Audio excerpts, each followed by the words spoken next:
स्वागत है आपका ध्रुव कोचिंग क्लासेस के यूट्यूब चैनल पे एक और हमारे ब्रिलियंट स्टूडेंट के साथ, और वो है भावना चाहर।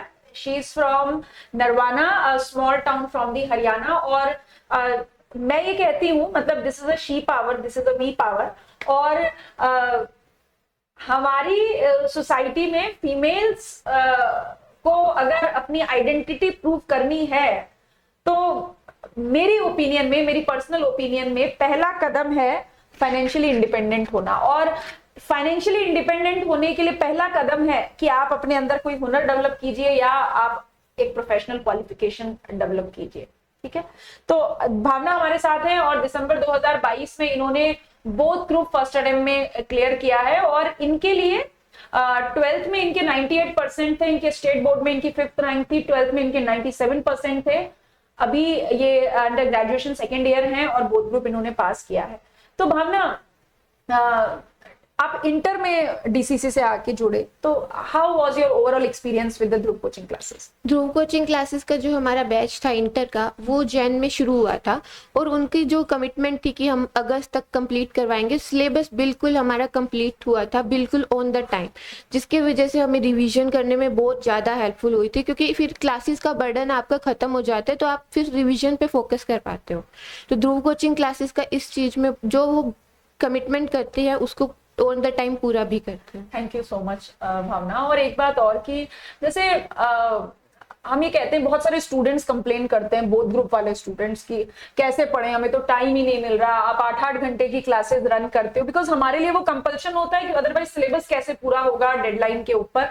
तो आप अपनी स्ट्रेटेजी बताइए कि वो 8 घंटे की classes, and I have evidence of it, मैंने इनको ऑब्जर्व किया है। रेयर केस में इन्होंने कभी क्लास बंक की होगी। फ्रंट सीट पे, मतलब फ्रंट लेन में बैठने वाली स्टूडेंट है और विदाउट एनी फेल, मतलब क्लास में ये होंगी ही होंगी। तो आप कैसे मैनेज करते थे क्लास के साथ? अगर आप देखो, आप प्रोफेशनल जॉब अगर कर रहे हो तो आपको भी प्रोफेशनल शुरू से ही होना पड़ेगा। तो अगर आपको भी कंटिन्यूटी आपको मेंटेन करनी पड़ेगी, वरना ये बीकॉम या एमकॉम नहीं है। मैं वो नहीं बोल रही हूँ कि आप वो कम है, वो कम नहीं है, but being a professional we need to be professional ourself. हमें खुद प्रोफेशनल बनना पड़ेगा, तभी हम एक प्रोफेशनल कोर्स में अच्छा कर पाएंगे। इसलिए यही है कि कंटिन्यूटी, रेगुलरिटी और डिसिप्लिन में होना मस्ट है, जो मैंने मेंटेन करके रखा था।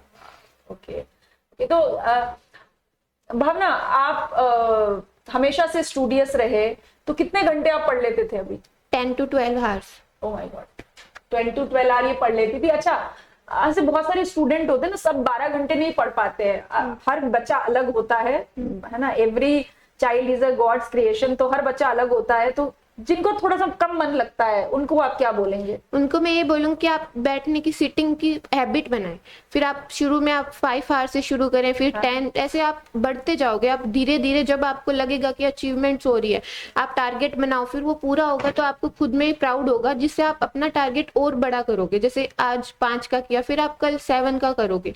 धीरे धीरे आपकी सिटिंग हैबिट भी बढ़ेगी और आपको खुद पे अच्छा लगना शुरू हो जाएगा और फिर अचीवमेंट से आपका और मोटिवेशन मिलेगा। थोड़ा चीट डे वाला आइडिया भी हो सकता है, आप खुद को एक चॉकलेट खिला दीजिए। जैसे चीट, थोड़ी एक ऐसी मोटिवेशनल मूवी देख लीजिए जिससे आपको और भी अच्छा लगे कि हाँ ये चीज करनी है। या फिर घर पे बात करके भी आपको एक अच्छा अलग सा मोटिवेशन मिल सकता है कि पेरेंट्स के लिए ये चीज अपने करनी है।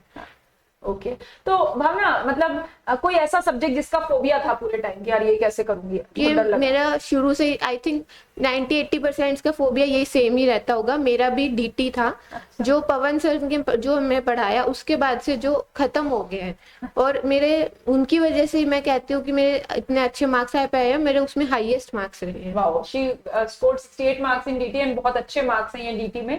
And thanks to Pavan sir, हमारे साथ जुड़े हुए हैं वो डायरेक्ट टेक्स्ट के लिए और बहुत अच्छा डीटी पढ़ाते हैं। अच्छा, कौन सा ऐसा सब्जेक्ट था जिसको लगा कि यार ये तो बस मैं कर लूंगी, कोई खास बात नहीं है? थ्योरी सब्जेक्ट्स थे जो मैंने ज्यादा उन पे ध्यान नहीं दिया था, जो यही मेरा एक ड्रॉबैक रहा है। अब मेरे को समझ आ गया कि theory practical both are equally important and we have to give time.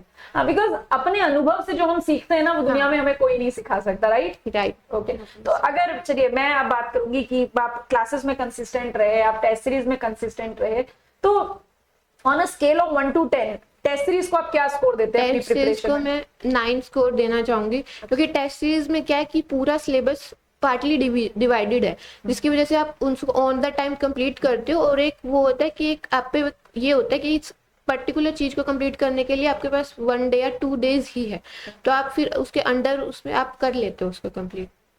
बिल्कुल। अच्छा, अगर मैं बात कहूँ कि now you have cracked CMA inter, अब आप सीएमए फाइनल में आ गए हैं, और अकेडमिकली और नॉन अकेडमिकली दो ऐसी चीजें जो आप अपने अंदर इंप्रूव करना चाहते हो, ऑन अकेडमिक फ्रंट और non academic front, what it would? Academic front में चाहती हूँ कि मैंने अकेडमिक नॉलेज ली है उसको मैं प्रैक्टिकल सिचुएशंस में कैसे अप्लाई होते हैं उस पर ज़्यादा ध्यान दूँ, अपनी writing skills like theory subjects में ज़्यादा फोकस करूँ, और नॉन अकेडमिकली मैं अपनी टेक्निकल स्किल्स को इम्प्रूव करना चाहूँगी, जो ऑब्वियस है कि हमें आगे जाके बहुत हेल्पफुल होने वाली है। And what is the ultimate future goal of you? अभी तो सीएमए फाइनल क्लियर करना और उसमें ट्राई करना कि रैंक आए। Very good, all the best. So thank you so much Bhavna हमारे साथ बने रहने के लिए, एंड वी विश कि आप इतना कंसिस्टेंट रहते हो, आप इतनी मेहनत करते हो, तो फिंगर्स क्रॉस, आई विश कि फाइनल में आपको जरूर रैंक मिले, and all the best for your future. Thank you so much.